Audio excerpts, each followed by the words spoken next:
nataka nimkosoe huyu ndugu yangu wa Mombasa. Kwanza, mkutano huo uliofanyika State House sio mkutano kati ya the three arms of government, kwa sababu Kenya Kwanza ndio wenye kuwa wale wanashikilia bunge na wanashikilia pia executive. Weta na huyu Kingi, speaker wa Senate, wao wote ni wawakilishi wa Kenya Kwanza. Mkutano uliofanyika State House ulikuwa kati ya judiciary na Kenya Kwanza.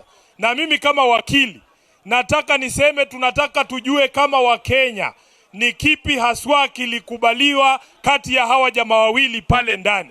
Huo mkataba mlioandikisha lazima tuuone, kwa sababu harafa iliyotoka pale inamaanisha ama ilituambia kwamba KOOME alitoka pale na magari, KOOME alitoka pale na pesa ya kujenga mahakama, KOOME akatoka pale na pesa za kuajiri majaji. Na hawa majaji baba, zile duru zinatuarifu kwamba ni mpango wa RUTO kujaza majaji ambao wanaambatana na Kenya Kwanza ndani ya mahakama zetu.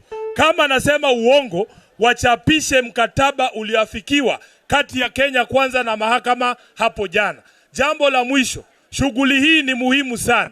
Wanasema Waswahili, dalili ya mvua ni nini? Dalili ya mvua ni nini? Watu wa Kenya Kwanza wenyewe tayari wameona kwamba kitawaramba 2027. Munasikia wale watu wa Mlima Kenya, tulikuwa tunaambia Gachagua ni mtu mbaya, wanasema hapana, huyo ni mtoto wetu. Leo hii wenyewe kule Central Kenya wamekubali kwamba Gachagua ni mbaya, na akikuja na RUTO 2027 wataanguka. Wameanza kusema tujaribu Ndindi Nyoro, sijui tujaribu Waiguru. Sisi tunawaambia shida ya Kenya hii ni RUTO. Mumpe Gachagua, mumupe Ndindi Nyoro, ama mumupe Waiguru kama deputy wake. Kiboko ni kile kile. Wangapi wanasema watu lazima waende nyumbani bwana. Kazi imewashinda. Kazi imewashinda, si ndio? Asante sana. Wacha nimkaribishe mkubwa wangu ndani ya bunge la Senate, seneta wenu wa hapa, mheshimiwa jaji mstaafu Stuart Mazayo. Alafu mheshimiwa Mazayo utamkaribisha naibu wa gavana wa Kilifi.